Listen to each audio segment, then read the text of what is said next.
You, John Fitzgerald Kennedy, do solemnly swear. I, John Fitzgerald Kennedy, do solemnly swear. That you will faithfully execute the office of President of the United States. That I will faithfully execute the office of President of the United States. And will, to the best of your ability. And will, to the best of my ability. Preserve, protect, and defend the Constitution of the United States. Preserve, protect, and defend the Constitution of the United States. So help you God. So help me God.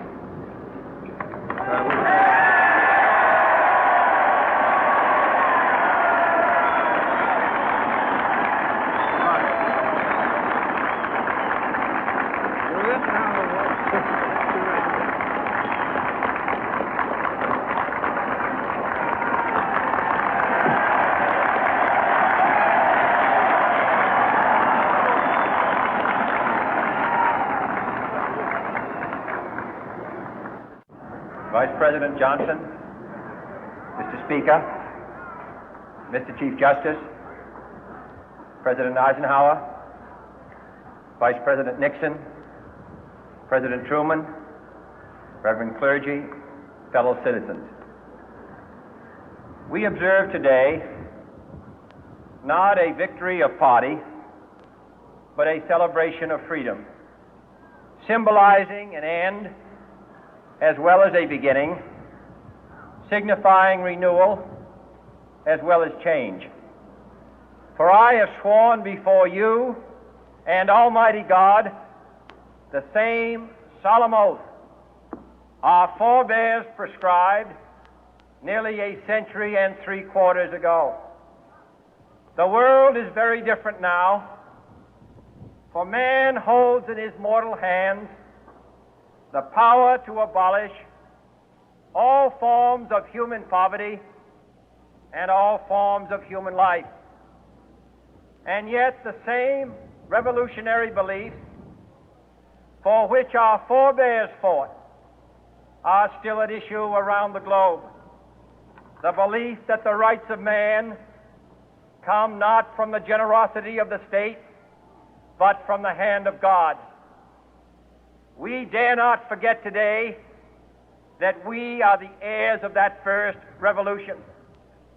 Let the word go forth from this time and place to friend and foe alike that the torch has been passed to a new generation of Americans born in this century, tempered by war, disciplined by a hard and bitter peace, proud of our ancient heritage, and unwilling to witness or permit the slow undoing of those human rights to which this nation has always been committed and to which we are committed today at home and around the world.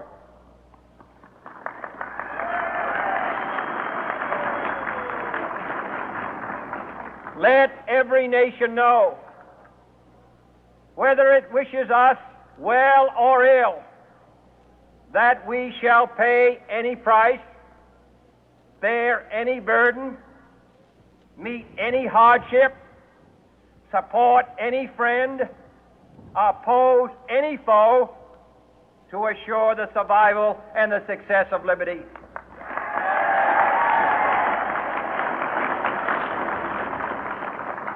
This much we pledge and more. To those old allies whose cultural and spiritual origins we share, we pledge the loyalty of faithful friends.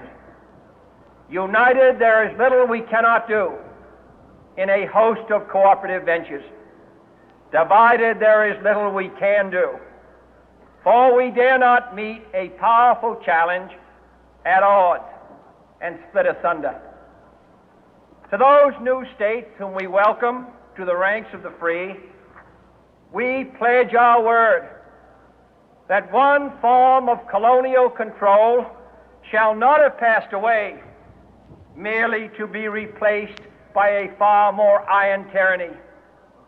We shall not always expect to find them supporting our view, but we shall always hope to find them strongly supporting their own freedom, and to remember that in the past, those who foolishly sought power by riding the back of the tiger ended up inside.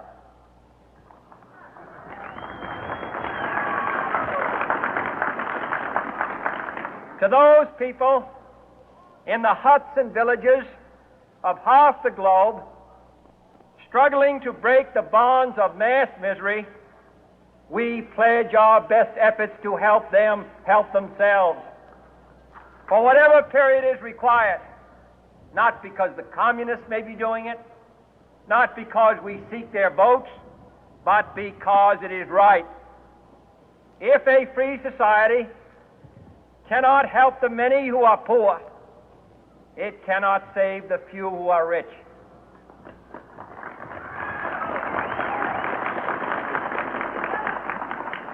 To our sister republics south of our border, we offer a special pledge to convert our good words into good deeds, in a new alliance for progress, to assist free men and free governments in casting off the chains of poverty. But this peaceful revolution of hope cannot become the prey of hostile powers. Let all our neighbors know that we shall join with them to oppose aggression or subversion anywhere in the Americas. And let every other power know that this hemisphere intends to remain the master of its own house.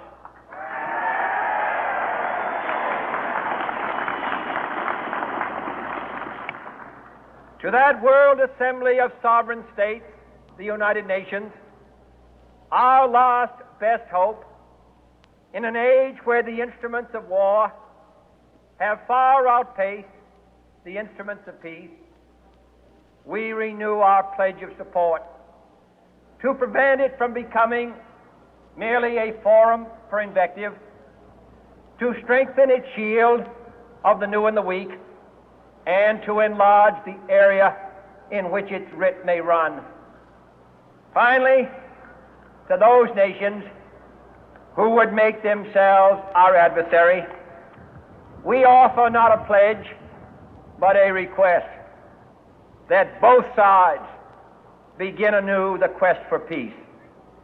Before the dark powers of destruction, unleashed by science, engulf all humanity in planned or accidental self-destruction, we dare not tempt them with weakness, for only when our arms are sufficient beyond doubt can we be certain beyond doubt that they will never be employed.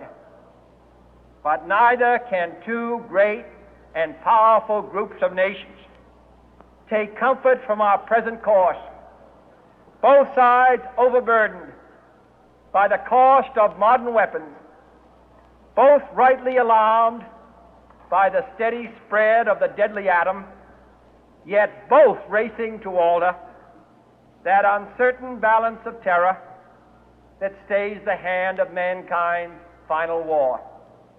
So let us begin anew, remembering on both sides that civility is not a sign of weakness, and sincerity is always subject to proof. Let us never negotiate out of fear, but let us never fear to negotiate.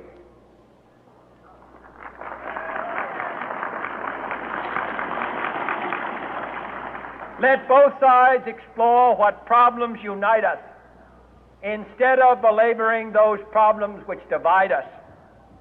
Let both sides, for the first time, formulate serious and precise proposals for the inspection and control of arms, and bring the absolute power to destroy other nations under the absolute control of all nations.